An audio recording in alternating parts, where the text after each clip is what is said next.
sempat turut diamankan dalam operasi tangkap tangan KPK dan diperiksa 1 kali 24 jam, Iis Rosita Dewi, istri Menteri Kelautan dan Perikanan Edi Prabowo, Kamis dini hari tadi diizinkan meninggalkan gedung KPK. Sementara sang suami yang telah berstatus tersangka kasus dugaan gratifikasi terkait izin ekspor benih lobster ditahan. Ada yang mau disampaikan nggak, Bu? Bu, ada yang mau disampaikan nggak, Bu? Iya, Bu. Tak satupun kalimat terucap dari mulut Iis Rosita Dewi, istri tersangka Menteri Kelautan dan Perikanan Edi Prabowo, sekeluar dari gedung KPK Kamis dini hari. Iis yang juga anggota DPR RI Komisi 5 ini dilepaskan penyidik usai diperiksa selama 1 kali 24 jam. Ia tak meladeni satupun pertanyaan yang diajukan para jurnalis yang menunggunya di lobi gedung KPK. Seperti diketahui, sejak Rabu dini hari, Iis beserta suami dan rombongan diamankan KPK saat mendarat di Bandara Soekarno-Hatta setiba dari kunjungan kerja ke Amerika Serikat.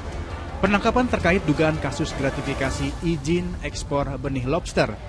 Dalam kasus ini, penyidik KPK telah menetapkan 7 orang tersangka. Tak banyak yang disampaikan tersangka Edi Prabowo kecuali meminta maaf dan siap bertanggung jawab. Saya minta maaf kepada Bapak Presiden.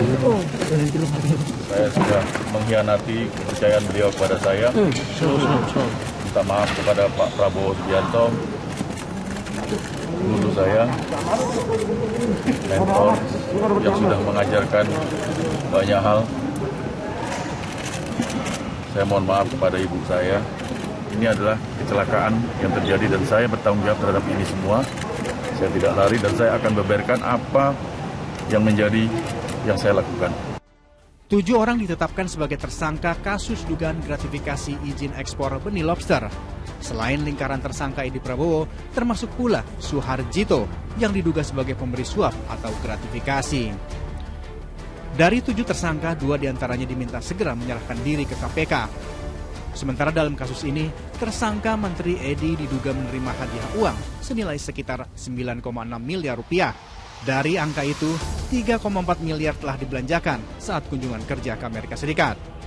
Kasus ini mengingatkan pro kontra izin ekspor benih lobster. Pada awal Desember 2019, Menteri Kelautan dan Perikanan Edi Prabowo membuka keran ekspor benih lobster. Alasannya, 80% impor benih lobster dari Vietnam berasal dari Indonesia yang dikirim oleh Singapura. Selain itu, hal ini dapat mendongkrak devisa negara. Kebijakan ini sempat menuai reaksi banyak pihak, termasuk Menteri terdahulu, Susi Pujiastuti, yang saat itu justru melarang izin ekspor benih lobster. Tim Liputan 6 SCTV melaporkan.